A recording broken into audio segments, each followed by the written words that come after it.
مولا ان کو شفائے کاملہ عاجلہ نافعہ عطا فرما یا رب العالمین۔ جس بیماری کی وجہ سے دنیا فانی سے رخصت ہو چکے ہیں مولا ان مسلمانوں کی مغفرت فرما، مولا ان کے درجات بلند فرما، مولا ان کے صغیرہ کبیرہ تمام گناہ معاف فرما کے مولا ان کو بخش دے، مولا ان کی قبر کو جنت کے باغوں میں سے پاک بنا، آمین یا رب العالمین۔ پیارے دوستو، اپنے لیے ضرور دعا کروائیں، نہ جانے کس کی زبان سے آپ کی تقدیر کھل جائے۔ آج کے دن اگر یہ دعا آگے شیئر نہ کر سکے تو پلیز واپس مجھے ہی بھیج دیجئے۔ جزاک اللہ خیرہ۔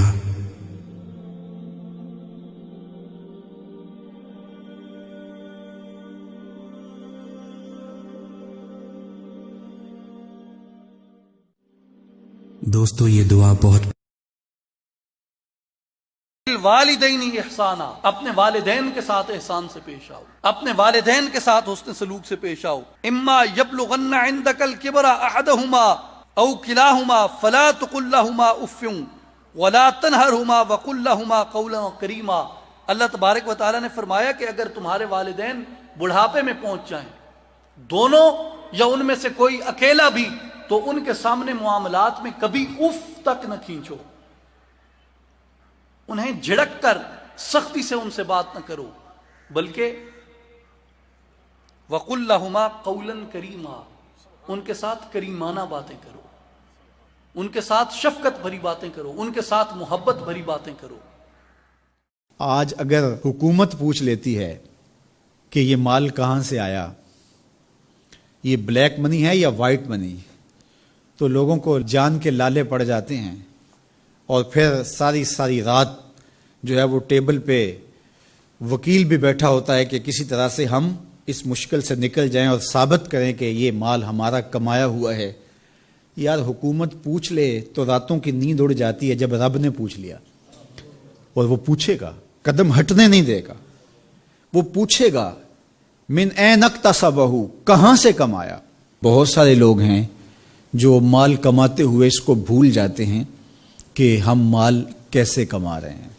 فرمایا کہ میری امت پہ ایک ایسا زمانہ آئے گا کہ لوگ اس بات کو فراموش کر دیں گے کہ جو ان کے پاس مال آ رہا ہے وہ حلال ذریعے سے آ رہا ہے یا حرام ذریعے سے آ رہا ہے۔ مال کی محبت اس قدر غالب ہو جائے گی کہ حلت اور حرمت اٹھ جائے گی، اور جب کوئی شخص اس مقام پہ پہنچ جاتا ہے، طمع اس قدر بڑھ جائے، پھر سمجھو کہ اس نے قیامت کے دن اللہ کے حضور سخت شرمندگی کا اہتمام کر لیا ہے، سخت رسوا ہوگا اس نے۔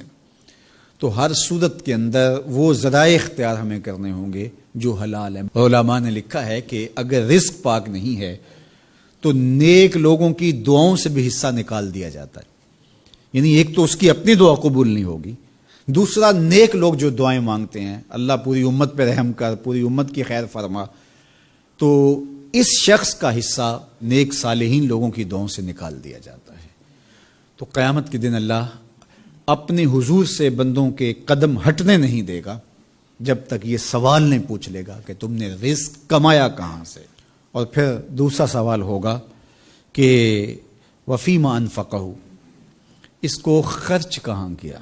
عمومی طور پہ ہم اس پہ تو زور دے دیتے ہیں کہ مال حلال ذریعے سے کمانا چاہیے، کسی سے زیادتی نہیں کرنی چاہیے، جھوٹی قسم سے مال نہیں کمانا چاہیے، کسی کو دھوکہ دے کے مال نہیں کمانا چاہیے، مال کمانے کے ذرائع اچھے ہونے چاہیے، یہ اس پر تو ہم توجہ دیتے ہیں۔ لیکن سوال یہ بھی ہوگا کہ صرف یہ مسئلہ نہیں ہے کہ تم نے کمایا کیسے، یہ بھی مسئلہ ہے کہ تم نے مال کو خرچ کہاں کیا، مصرف کیا تھے اس کے، فضول خرچی میں، اسراف میں تو وہ مال حلال کی کمائی تم نے ضائع تو نہیں کر دی۔ ہمارے مالک نے تو ہمیں جو مال ہے اس کو بے وقوف لوگوں کے ہاتھوں میں دینے سے منع کیا ہے۔ بچے ہیں جو مال کے مصرف کو نہیں جانتے، اس طرح گھر کی وہ خواتین جو مال کے مصرف کو اچھی طرح نہیں سمجھتی اور فضول خرچی کرتی ہیں، تو شوہر کی ذمہ داری ہے کہ وہ اخراجات کنٹرول کرے۔ یہ اس آیت کریمہ کی شرح کے اندر علماء نے لکھا کہ بے وقوفوں کو مال نہ دو، چونکہ وہ اگر غلط جگہ پہ خرچ کریں گے جہاں خرچ نہیں کرنا چاہیے تھا تو اس کا حساب آپ کو دینا پڑے گا. تو مال کو خود بھی ایسی جگہ پہ خرچ نہ کریں اور مال کا امین ان کو نہ بنائیں جو ایسی جگہ پہ خرچ کریں جو اس کا مصرف نہیں ہے.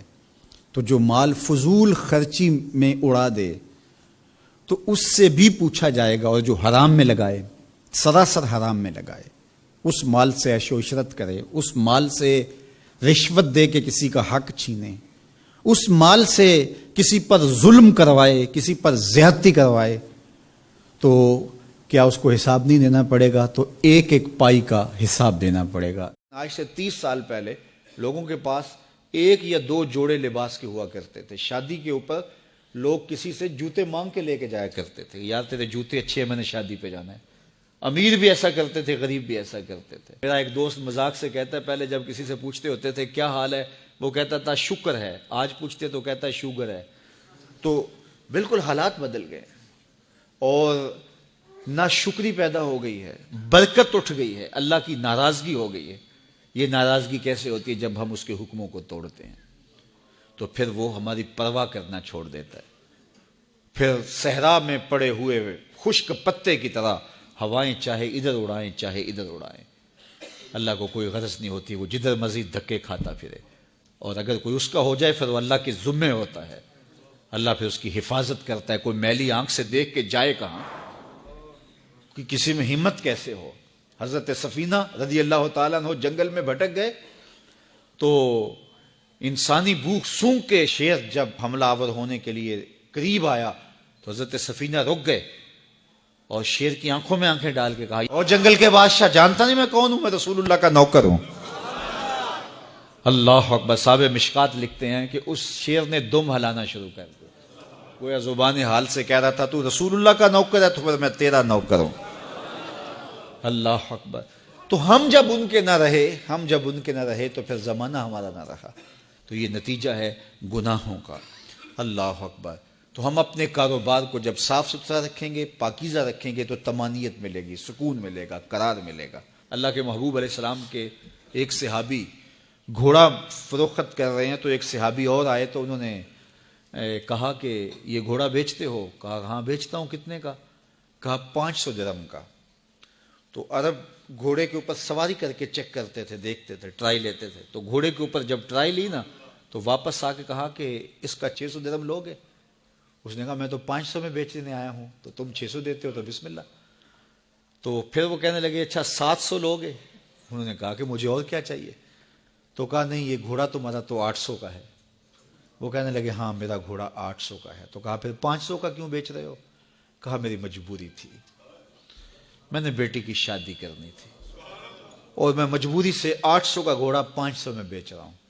انہوں نے کہا میرے صاحب, میرے بھائی, میں تو 800 میں لوں گا. جب ہے 800 کا ہے تو میں 500 کا کیوں لوں؟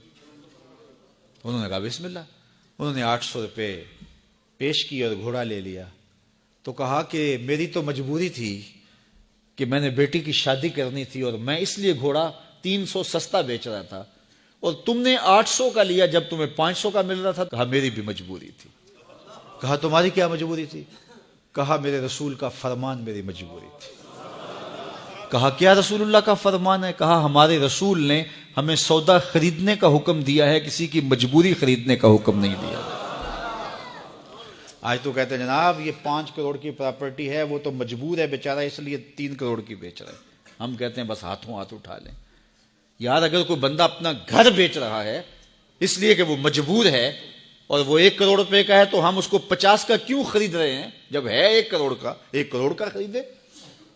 اور جو ساری زندگی لوگوں کی مجبوریاں خریدتے ہیں, فلاں پراپرٹی فلاں کی مجبوری سے خریدی, فلاں پراپرٹی فلاں کی مجبوری سے خریدی. کچھ لوگ اس طاق میں رہتے ہیں, کوئی مجبور ہو تو اس سے خریدے. اللہ اکبر. پھر ایک وقت آتا ہے کہ یہ مجبور ہوتا ہے اور اس کی پراپرٹی کوڑیوں کے بل بک رہی ہوتی ہے. ہم نے اپنی آنکھوں سے ایسے مناظر دیکھے ہیں. تو کسی کی مجبوری نہ خریدیں, سودا خریدیں. طاق میں نہ رہیں کہ کوئی مجبور ہو تو سستا بیچے. جو اس کی قیمت ہے اس کی قیمت سے لیں, پھر دیکھنا کہ عرش کا رب اس کے اندر برکت کتنے ڈالتا ہے. شیخ سعدی فرماتے ہیں میں رود بار کے جنگل میں تھا تو ایک آدمی چیتے پہ سوار اور ہاتھ میں سانپ کا کوڑا پکڑا میرے پاس آ کے رکتا ہے. تو سانپ کا کوڑا ہاتھ میں اور چیتے پہ سوار, تو میں ڈر گیا. جب میں ڈر گیا تو وہ مسکرا پڑا. اس نے کہا سادی ڈر گئے ہو؟ میں نے کہا بات ہی ڈرنے کی ہے. کہا تو خدا کا ہو جا, خدا کی خدائی تیری ہو جائے گی. تو اس کا ہو کے تو دیکھ, زمانہ تیرا ہو جائے.